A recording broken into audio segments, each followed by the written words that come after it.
You ask Tiger to solve. This deals with linear equations with one unknown. The final result is n equals 1. Let's solve it step by step. Group all n terms on the left side of the equation.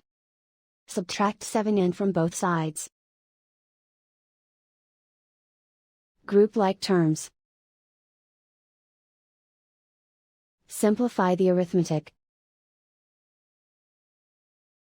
Group like terms. Simplify the arithmetic.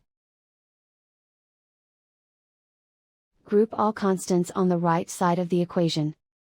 Add 3 to both sides. Simplify the arithmetic.